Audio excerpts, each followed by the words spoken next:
You can teach yourself to code. It's just not that hard, right? And I was scared of it. You can teach yourself to code. It's not that hard. It would have been really difficult for me to teach myself when I was already working in a business why and how things were working the way they were working. That would have been almost impossible. Mm. So, in an academic environment, when you actually are blessed with the time to sit and think and understand, like, this is the perfect place to put your energy.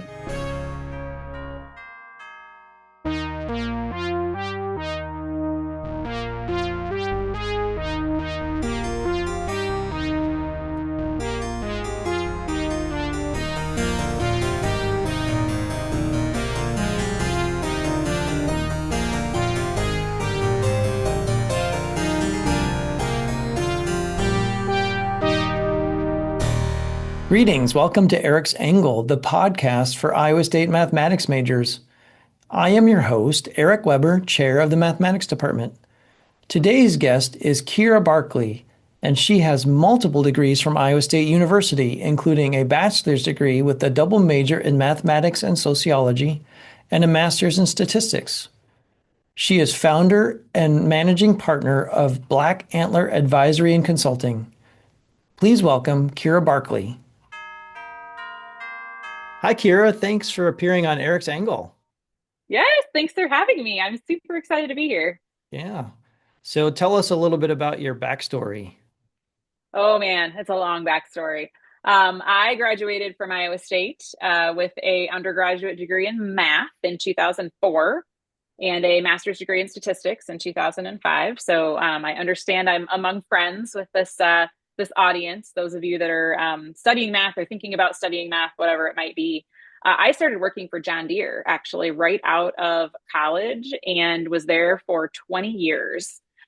Sounds like a long time to be with one company, but I had the privilege of having many, many different jobs. I think I had something like 12 different jobs in 20 years. So it was a really fast paced time. The last job that I had there, I was the executive that was in charge of data analytics and AI at Deere. So a really, really fun role where I got to try to help build capabilities in the organization, figure out the right things to work on, mobilize people in the right direction, build and grow talent. That's one of my favorite things to do. So that's kind of what I did. What I did at Deere. I left about a year and a half ago, and since then I have been running my own company actually called Black Antler Advisory, pulling together some just amazingly smart, talented, experienced people and working on helping other companies figure out how to kind of make tracks in the space and figure out how to truly get value out of the mountains of data that they sit on and generally don't know what to do with. So that's what I'm up to.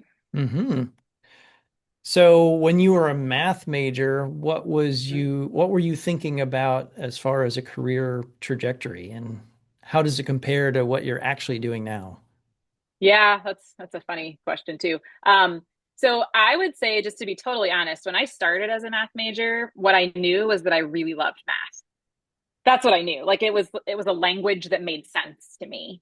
Mm. And so I wasn't totally sure what I wanted to do. I even thought maybe I would want to be an academic. My folks are in academia, so I thought, well, maybe that's what I want to do. But when I started, it was really, I don't know a specific profession for sure that I want to go do. But what I do know is that I love math. And I was a big believer that if you love what you're studying, you're going to do better in it than if you don't, right? Like I wanted to love what I was spending my time on, right? So my attitude going in was, I love this. I'm going to study it. I'm going to learn more, and I'm just going to figure it out as I go. Like I'm going to learn more about what I could possibly do with it. But if I'm leaning into something that I have skills in and that I love, I'm starting in a good place. So that was kind of my mindset. I always had actuarial science in the back of my head, but I think that's just because at that time that was kind of the known thing, right? It was like, okay, you're probably either going to go be an actuary or you're going to stay in academia if you're a math major. And so I kind of had that in the back of my head. I wasn't in love with the idea of the slew of tests that came with it and that sort of thing. But I thought, I'm just going to kind of play this by ear and see what happens. So you said you were at Deere for 20 years right after you Yeah. graduated, but I'm sure you've Yep. seen a lot of different environments in which math majors operate. So can you tell us a little bit about what you've seen over the years? Oh yeah, for sure. So my experience is really in business. And a company like John Deere, sometimes you can almost a company that big, right? There's almost like all these little microcosms of companies within them, right? So you can see folks with this skill set, excuse me, operate in a lot of different ways, in a lot of different places. I think that mathematicians have a really, really key role to play in business. And I'm pretty passionate about that. There are a lot of folks in business that don't have this type of training, this type of thought process. And regardless of where it takes you, it teaches you how to think about something in a very critical and very logical way. And you can use that in just about any profession, right? Like that's going to come in handy anywhere. Even to the point as, I've hired a lot of people over the years in different types of roles at Deere.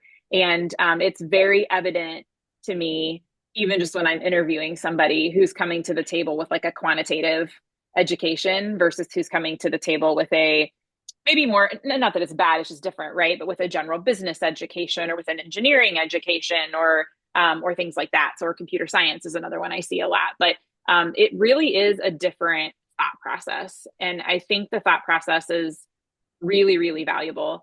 It's actually kind of an exciting time too, because over the years, it is to be kind of your quants were math and stats people, right? And now we've got these data science degrees, we've got computer science degrees, we're starting to see AI degrees. The AI hype curve is like at a really high point right now.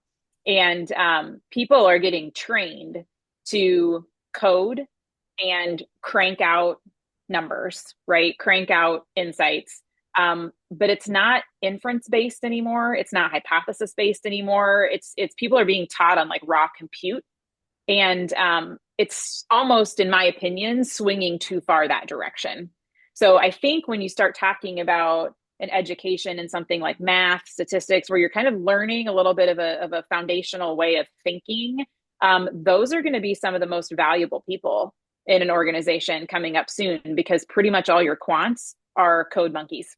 I call them code monkeys lovingly. We all need our code monkeys out there, right? Like, but we need more than that, and we can't just have that, right? And I think that's where your math and stats type folks are really going to come in and start being a true difference maker in organizations and how they're thinking about solving problems.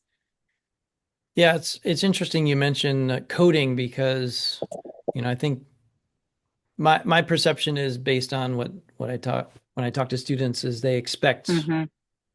to do a lot of coding ultimately in a profession wherever they end up. And Yeah. so I'm assuming you actually didn't really do a lot of coding in your roles. I did early on. You I did did a early lot. on. So probably, Yeah. yeah, my first, 3 to 5 years. So the role that I had first off when I actually got hired as an intern and then stayed full time, it was really in the credit risk evaluation space, which is analogous to an actuary, but for a credit card company is how I would think about it. So it's really kind of the same work that an actuary does, but instead of evaluating life expectancies and things like that, like for an insurance premium, it's evaluating the probability that someone's going to be able to pay off a loan, right? Or the probability that they're going to be late in repaying and those types of things, right? And then using those things to help make decisions on whether you accept the credit, whether you qualify the credit, how you deal with a customer when they're past due, all of those types of things. So it's really pretty analogous to the insurance side. But yeah, that's actually where I started. So is that a reasonable assumption that our students should make is that they'll be doing a fair amount of coding in these types of Yeah, spaces? I think if you're going into business, for sure, I would say yes. To start out, like you in the first 3 to 5 years, you're going to be in a produce type of a mode, and that is going to be important. Like there is a massive amount of data. Like business is set on a massive amount of data. Um, I will say though that coding is one of those things where I was pretty freaked out by it. I didn't do a ton of it in the math department at Iowa State, right? I did a little bit more in the stats department in my graduate degree, but not very much. I really taught myself. And I think if you, again, with this way of thinking and logical thinking, all it is it's a logic language. That's all it is. And it doesn't even matter which coding language it is. It's another language. And all it is laying out logical thinking. And again, math students are trained really, really well to do that. So, I was really self taught to code, and I self taught as I needed to know how to do it. Right. So I came into business. I said, oh, I know enough, to be a little bit dangerous, but not, certainly wouldn't say I'm like super proficient in any coding language. But it really doesn't take long when you immerse yourself in it. And when you need it to do your job, all of a sudden you figure it out pretty quick. So it's not something I was pretty scared of it when I was in college. It's not something that I would, looking back, like I probably shouldn't have been. Hmm. Yeah, I agree. I had a similar experience when I was in college where I wanted to avoid coding as much as I possibly could. Yeah. Um, Even though I actually had basically a work study job that was all coding, Oh my gosh. but I That would make it difficult to didn't avoid. major in computer science because I was trying to avoid coding. Yeah. But yeah, I agree. It shouldn't be fearful, right? No, no, And you mentioned, it's a good tool to have in the toolbox, and I will tell you too, especially in business, right? You don't have to do it perfectly either. There's especially when you start working in organizations that have sophisticated IT departments, and things like that, right? Like the stuff you create, you hand off to IT anyway to productionize it, right? And they're the ones that have to figure out how to make it as efficient as possible, right? So mm, I was probably like the least efficient coder out there. They I probably see. looked at my stuff and they're like, oh my gosh, like this takes X times as much compute power as it probably needs to. But I'm like, oh well, they'll fix it. And when you first started in credit risk, Mm-hmm. so you probably had very little exposure to that idea as well when you first started. And so Yeah. you just sort of jumped in with both feet, Yeah. coding and credit risk, and Yeah.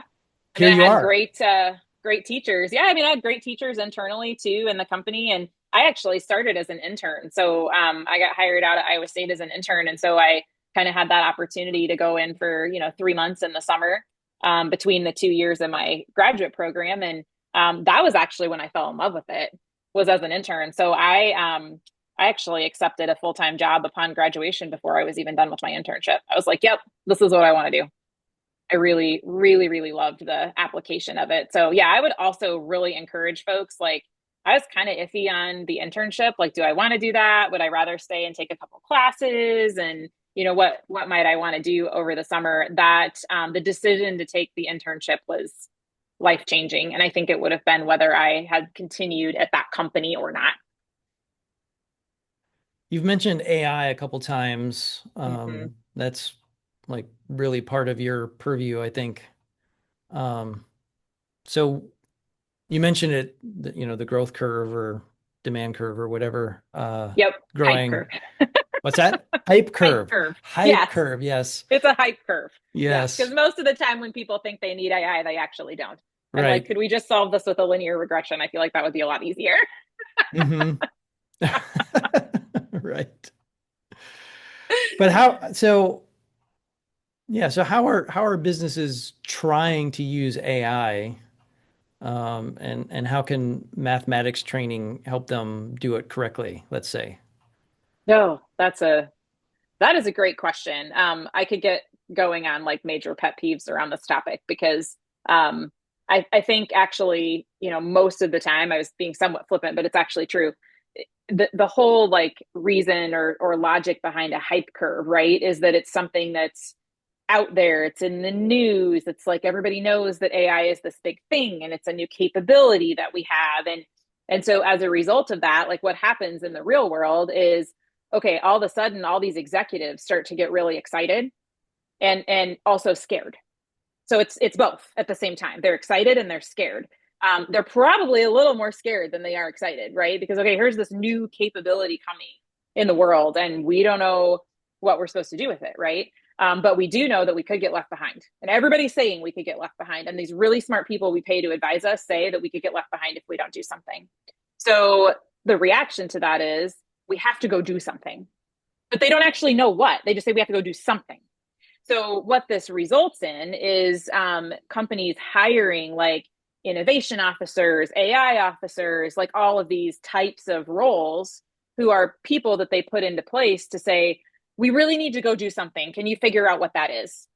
And right now, it's all around this language of AI. And then what happens is you start approaching work with a solution instead of approaching work with a problem. Right. And so this is a huge problem right now is that everybody wants to use AI because they're supposed to, because it's coming and we're scared of it and it's an opportunity and we're supposed to use AI. I think it's actually, when you think about like the role of critical thinking, like a mathematician's way of thinking, a statistician's way of thinking, you got to take a step back and you got to say, when the only tool that you have in your toolbox is a hammer, every problem looks like a nail. Like, if you're coming to the table with AI, every problem looks like it's a great candidate for AI, right? And then all of a sudden you spend millions of dollars in these companies on solutions for things that quite literally you probably could have solved with a rules engine, like a manually coded rules engine, and you could have actually gotten the same result bottom line to the business. So the critical thinking, and I think where folks that are really trained in this space where they really shine is turning those solution first conversations into a what's the problem that we're actually trying to solve, right? The business trained people are going to say we have to go after the shiny object because that's what businesses are trained to do, right? They go after shiny objects, they don't want to miss things, right? But your people that are really trained in critical thinking are the ones that are going to sit there and say, but do we? Right? Like, it takes courage at the same time, right? But do we, right? What is the problem that we're trying to solve? What's the outcome that we're trying to achieve? Let's explore 3 different ways of solving this problem because we know there are 3 different ways of solving this problem. Let's explore all 3 of those and see how much they're going to cost and the type of potential benefits we could get from them. That's where people with this skill set and like the way they think really shine. And there's fewer and fewer of them in business these days. Well, let's fix that. Yes, I agree. We really need to fix that. Yeah. So we're trying to incorporate AI content into some of Mm-hmm. our courses like calculus. And, when I talk to people about doing this, the way I describe it is through this hypothetical scenario. So I'm Mm-hmm. picturing, in an office setting, in a business, um, somebody is tasked with producing something, some sort of output. Mm-hmm. And people are going to use AI because that's what you do, right? And so Mm-hmm. whatever they're producing is going to involve AI generated content. Mm-hmm. And if I'm the boss and I know that my employee is going to do this, I'm going to be very suspicious of this. Mm-hmm. And so what am I going to do as the boss? I'm going to prod the employee to Mm-hmm. really see if they understand what they're giving me. Yeah. Like they're not just giving me what the AI tool spit out and they're just handing it to me verbatim, right? Right. I if I'm thinking in terms of the boss's position, they want to ensure that what they're getting is not just AI generated. So this is this Mm-hmm. grand hypothetical situation I'm picturing, and I'm wondering if Yeah. there's any truth to what you're from your experience. Is there any truth to this that this is I important think there for our is. students to understand on both Yeah. sides of that equation, I guess? Yeah, I would say it is. Now, I will say some bosses care more about that than others. Mm-hmm. Some just want the output, right? Mm-hmm. And some want to know that we understand why we're getting the output that we're getting. And I think the good bosses are the latter, right? Because the problem is, and this is again the problem with the world of code monkeys that we live in, right? Like the problem with code monkeys is they're going to produce a lot of stuff. They're going to produce a lot of stuff, right? But knowing whether that stuff is valid, knowing that they don't have any idea why they're doing what they're doing, right? And so you start to go one click deeper and ask the type of question that you're describing, they can't answer it. but they're not trained to answer it, right? Um, a mathematician could answer that question because you understand behind the scenes what's happening. And this is where, when organizations and just society in general starts getting scared of AI, the reason we're scared of AI and the reason AI is so risky is because we're employing it. People are employing it without the expertise of understanding why and how it's doing what it's doing. And when these things start to go off the rails, when these algorithms start to go off the rails and produce results that people start to say, well, wait, is that actually ethical? Is that what we intended to happen? They go back to the code monkey and they ask them those questions. They're not going to have any idea how to answer that question, right? If you go back to a mathematician and you ask them that question, they're going to be able to dig right on into it and tell you exactly why it happened and how it Mm-hmm. happened, right? Mm-hmm. And that's going to be necessary. I mean, as we like, businesses are going to go too fast. They're going to use the code monkey tactic. They're going to employ things that have unintended consequences because that's just, I mean, you don't want to be so slow that you don't get anything done, right? But like these things are going to happen. These algorithms are going to go off the rails. We're going to see unintended consequences, and organizations are going to need people that know how to answer the question, why and how did this happen? So I think it's really, really important. In a business environment, especially knowing that you can teach yourself to code. You can teach yourself to code. It's just not that hard, right? And I was scared of it. You can teach yourself to code. It's not that hard. It would have been really difficult for me to teach myself when I was already working in a business why and how things were working the way they were working. That would have been almost impossible. Mm. So in an academic environment, when you actually are blessed with the time to sit and think and understand, like this is the perfect place to put your energy. You can learn all the other stuff. Well, that sounds like a really great piece of advice for our students. Like not I hope focus so. so much on Yeah. learning coding skills, maybe a little bit Yeah. just so that they can be fluent, Yeah. Survive.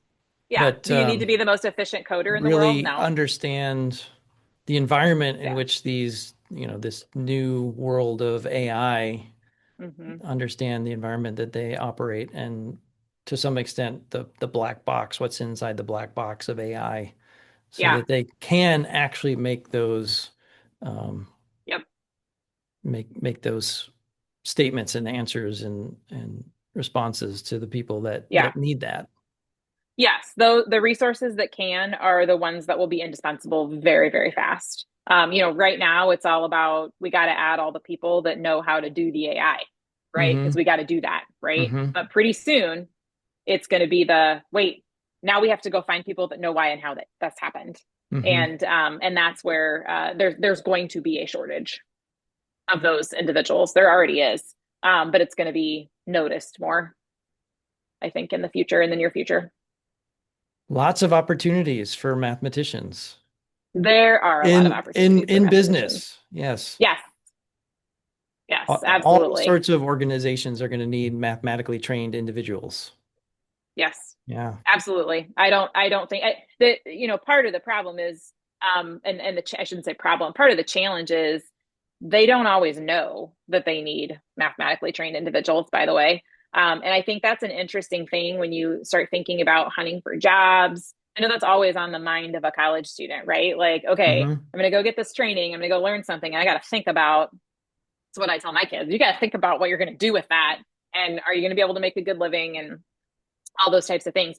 It's not as straightforward with a math degree, for example, as it is with an engineering degree. Because you can go out and look at job postings and you'll find a million job postings on indeed.com for an engineer, right? You find like none for a mathematician. Mm-hmm. Yes. So it optically kind of looks like, well, these people aren't employed in this profession. But really the reality is it's a function that doesn't have like common jobs across all sorts of different companies, right? Every company might call it something a little bit different. They are embedded within functions. Like it's a skill set that it takes to do another job really well, right? So it might be a marketing job, which is like, why would a mathematician go look for a marketing job? Well, I will tell you, there are quantitative marketing jobs that are 100% math.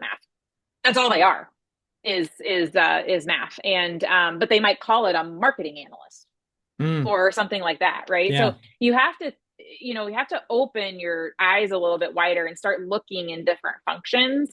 It is a really good idea too if your students have like space in their curriculum, time to maybe grab a minor or a second major or something like that, to think about like focusing on an area where you could learn another language a little bit, right? So maybe it's in business.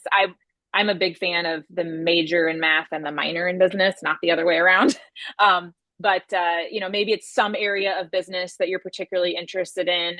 I got a minor in sociology actually when I was a math major, which wasn't a normal combination or pairing, but I just in general very intrigued by how groups of humans behave and react to things, and that in all actuality is a really important thing to understand in a business because it's just a bunch of humans at the end of the day, and understanding how they're going to behave, interact, react to different things is really quite important. But grabbing a minor or finding something else that you really like, where you can kind of start to create that bridge and understand how the mathematical discipline and that way of thinking can apply somewhere else, I think can be really helpful, at least in that kind of like leg up in a job hunt.